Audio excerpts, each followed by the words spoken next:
We were going to bomb a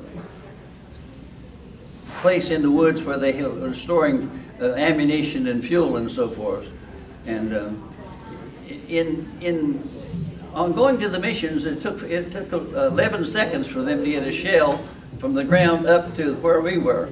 So when we were on a mission, we would zigzag, but when you're on a bomb run, it's straight and level. So the Germans, all they knew they had to do was put up a bunch of flak for us to fly through, and they would eventually get one of us. So they got us knocked out of that right engine, and in the cockpit there was a large hydraulic tank. And hydraulic fluid was flammable in those days.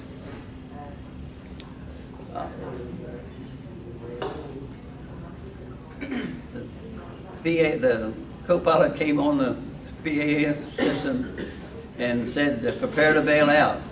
Well, the cockpit was on fire, and the bombardier and the co-pilot, they were on fire, and they jumped out the Bombay, and he didn't tell us to jump.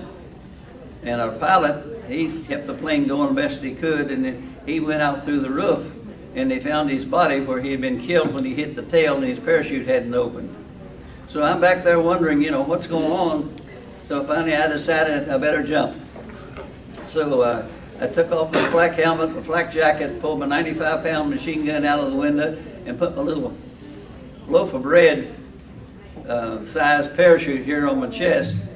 And when I tell the kids that that was the first time I had to use the parachute, because they didn't teach us how to use one, because if we had been in an accident and they'd have lost us, then we couldn't be in combat.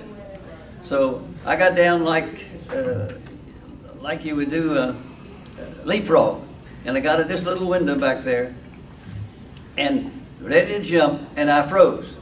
To this day, I don't know how I got out. But the next thing I remembered, I'm falling, head down, face up, and immediately pulled my chute, which I shouldn't have, because I wasn't, you're supposed to wait till you're just falling, straight down, gravity. But I was going the speed when I got out of the plane, and so when I opened that parachute, it really jerked me pretty strongly. But after the explosion of the plane on the ground, it got so quiet, I don't think I've ever heard anything. So, can you say hear anything? Hear anything so quiet? But I did. I was really impressed. But not knowing how to use a chute, I landed in a tree. And I immediately started to unbuckle my chute, but I didn't realize that our glove handles long like motorcycle people wear. And I went to do this, and the force of my getting out of the hip, opening the chute, those cuffs had come down over my fingers. So I'm pulling and a pulling. Finally got out of the tree, got hit in the bush, in the brush. I could hear the Germans, and I was quite taken by fear. I'd had a lot of fear of getting shot at, but it was going to be personal then. So I laid there, and shaking and so forth. And later in the afternoon, some planes came over to bomb the guns that shot us down, and I figured it was safe for me to travel.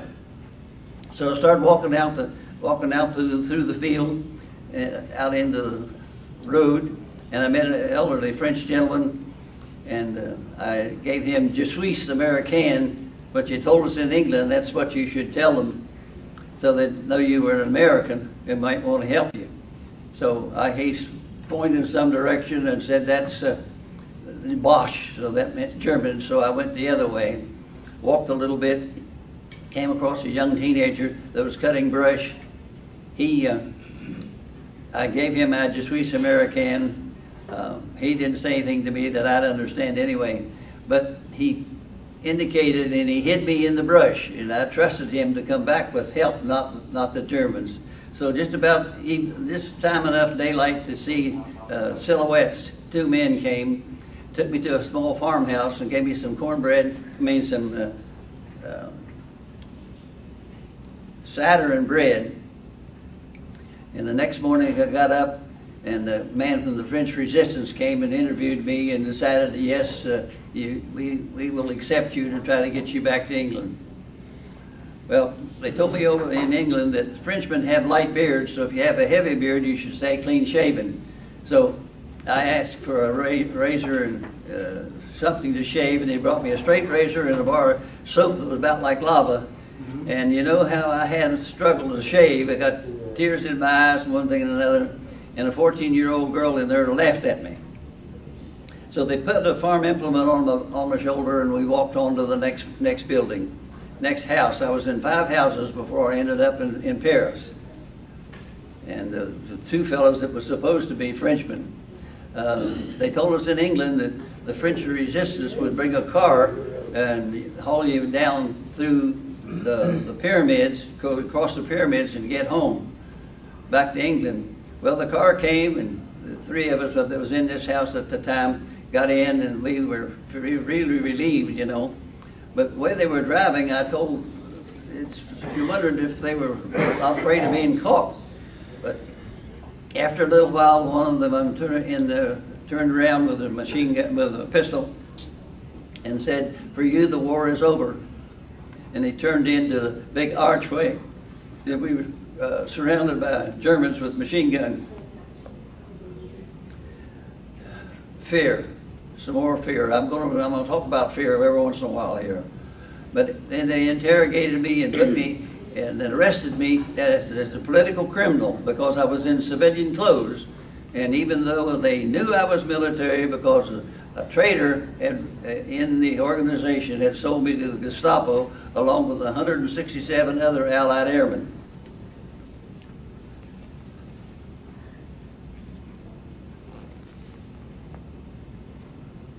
So, being locked as a political prisoner, they put me in jail in jail in Paris, and took me in and showed me my room that I was going to be in. It ended up I was there 30 days, but there was nothing in that room that looked like something to live.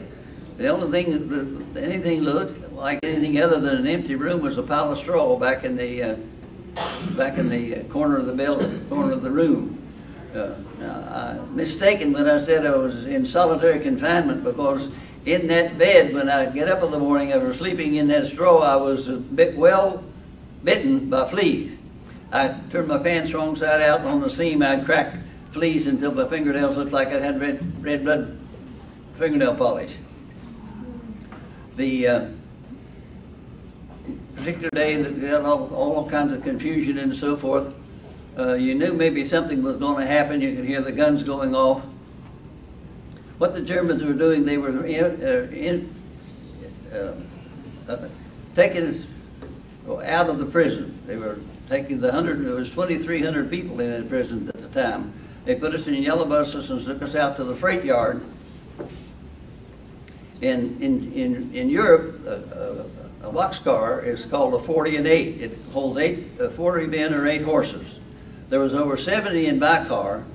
We were locked in there for 5 days until they got us to Buchenwald concentration camp. When we got there, when we were unloaded, if anybody would fall and so forth, the dogs would snap at you and they'd hit you with the boot or a rifle butt and so forth, and then whipped us as we went down to go into Buchenwald.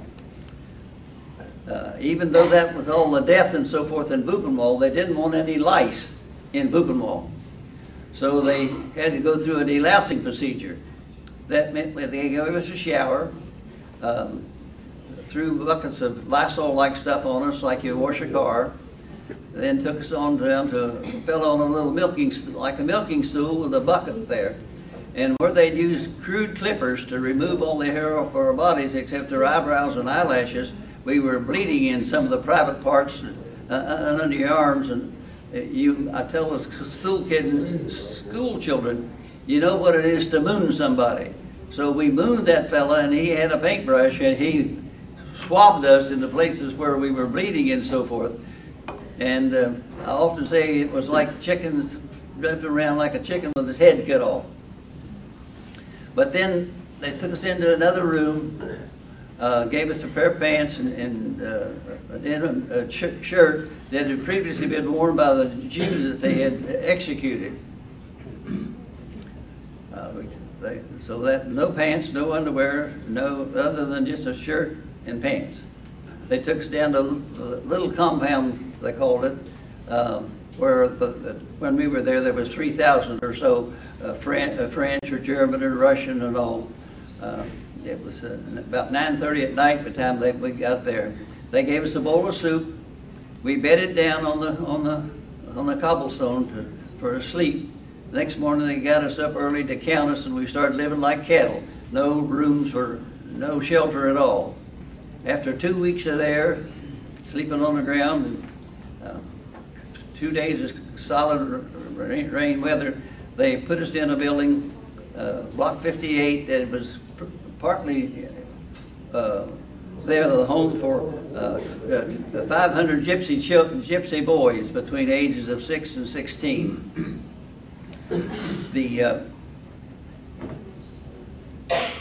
It was a big building, almost like a basketball court. It was so big, and around each 3 sides of the building, there was shelves like on an old country store.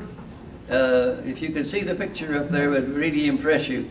But we slept back in these wooden shelves, just wooden shelves, and there was 5 of us to a section. And at night, when your bones on your hips would get tired, we'd wake each other up and get out and turn and sleep on the other side.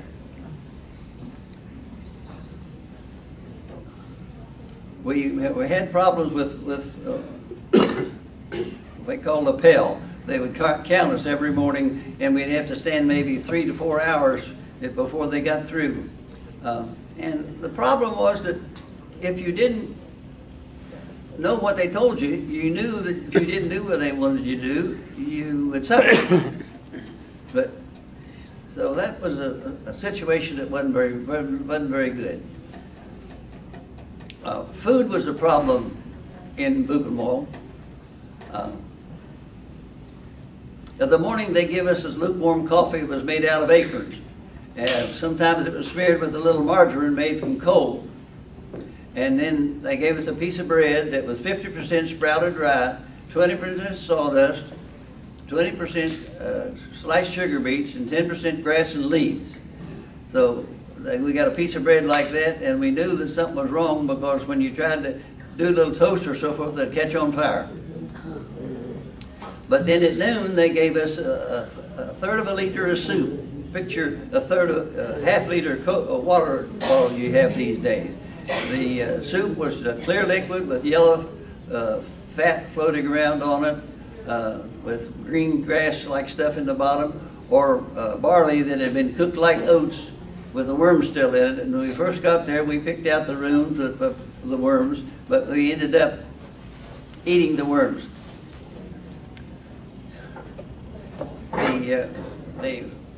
The problem was that the Gestapo or the SS troops weren't in contact with us.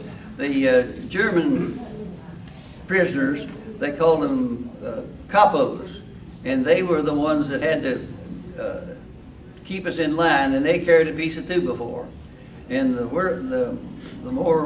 worse they treated us, the better the other Germans liked it. But 4 days after we got there, B-17s came over. They had just given us our soup, and we looked up and saw these B-17s coming over, and we started saying naughty words, you know, give them hell and all that kind of stuff. But one man was with us, saw them drop out a smoke bomb that indicated that the target was nearby. They dropped 350 some tons of bombs on the war plants outside Buchenwald, because that's where they worked the people to death was in these plants. So